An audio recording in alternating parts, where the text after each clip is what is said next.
آج ہم ہارپر لی کے مشہور novel to kill a mocking bird پر بات کر رہے ہیں۔ ہمارے پاس ایک جائزہ ہے جو اس کتاب کی اہمیت اور اس کے مختلف پہلوؤں کو سمجھنے میں مدد کرے گا۔ جی یہ ناول ہمیں 1930 کی دہائی کے امریکی جنوب میں لے جاتا ہے، ایک خیالی قصبے میں، اور کہانی وہ ایک چھوٹی بچی اسکاؤٹ فنچ کی زبانی ہے۔ بالکل۔ تو سوال یہ بنتا ہے کہ اتنے سالوں بعد بھی، نصف صدی سے زیادہ گزر گئی، یہ کتاب اتنی طاقتور اور زیر بحث کیوں ہے؟ یہ سوال واقعی بہت اہم ہے، اور یہ جائزہ جو ہے وہ بتاتا ہے کہ کتاب کی اصل طاقت شاید اس کے دوہرے منظر نامے میں ہے۔ اچھا، کس طرح؟ مطلب ایک طرف تو بچپن کی وہ معصومیت ہے، دنیا کو سمجھنے کی کوشش، اور دوسری طرف وہیں پہ نسلی ناانصافی کی اتنی تلخ حقیقت۔ اور کہانی کا جو مرکزی تناؤ ہے نا، وہ اسکاؤٹ کے والد اٹیکس فنچ کے گرد ہے۔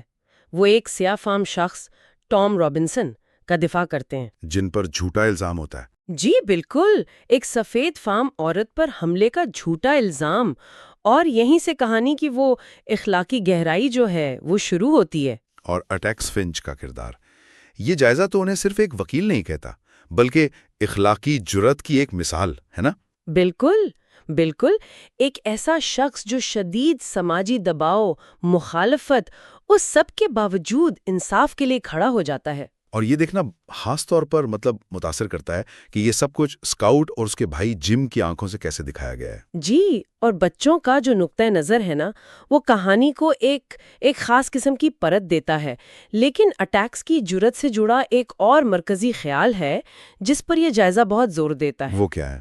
وہ ہے ہمدردی، ایمپتھی۔ ناول کا وہ مشہور جملہ یاد ہے نا؟ ہاں، وہ کسی کو سمجھنے کے لیے اس کی جگہ پر کھڑا ہونا۔ بالکل وہی، تم کسی کو اس وقت تک نہیں سمجھ سکتے جب تک تم اس کی کھال میں جا کر کچھ دیر نہ چلو۔ یہ صرف ایک خوبصورت بات نہیں ہے، جائزے کے مطابق یہ ناول کا بنیادی اخلاقی پیغام ہے۔ صحیح۔ دوسروں کے تجربات کو سمجھنے کی کوشش کرنا، چاہے وہ ہم سے کتنے ہی مختلف کیوں نہ ہوں۔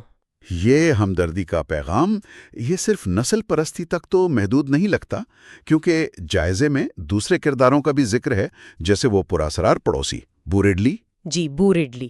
جائزہ بو ریڈلی کو ہمدردی کی ایک غیر متوقع سی علامت کے طور پر دیکھتا ہے۔ وہ معاشرے سے الگ تھلگ ہے، افواہوں کا شکار ہے، لیکن آخر میں وہی بچوں کے لیے ایک محافظ بن کر سامنے آتا ہے۔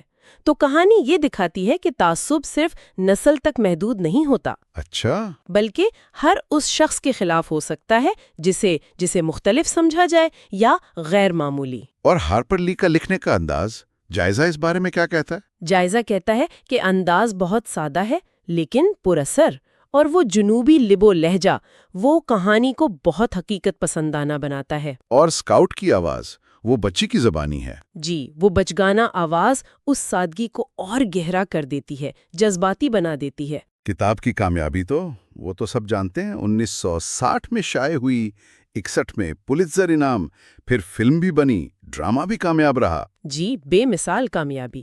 لیکن جائزہ کچھ تنقیدی پہلوؤں پر بھی بات کرتا ہے، خاص طور پر وہ سفید فام نجات دہندہ والی بات۔ اس کا کیا مطلب ہے؟ جی، جائزہ اس تنقید کا ذکر کرتا ہے، یہ سفید فام نجات دہندہ یا وائٹ سیویئر کا جو تصور ہے نا، یہ اس خیال کی طرف اشارہ کرتا ہے کہ کہانی شاید ایک سفید فام ہیرو یعنی اٹیکس پر زیادہ توجہ مرکوز کرتی ہے۔ اچھا، جو گویا سیاہ فام کرداروں کو بچا رہا ہے، بجائے اس کے کہ ان سیاہ فام کرداروں جیسے ٹام رابنسن کی اپنی جدوجہد، ان کی طاقت، ان کی آواز کو پوری طرح پیش کیا جائے۔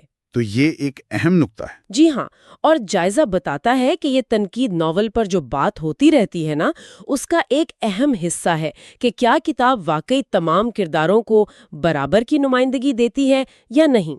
تو یہ پہلو کتاب کی میراث کو تھوڑا اور پیچیدہ بنا دیتا ہے۔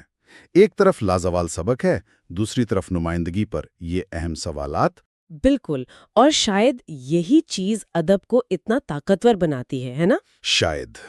یہ جائزہ ہمیں دکھاتا ہے کہ to kill a mocking bird صرف ماضی کی کہانی نہیں ہے، یہ انصاف، تعصب، ہمدردی، ان جیسے موضوعات پر ایک مستقل مکالمہ ہے۔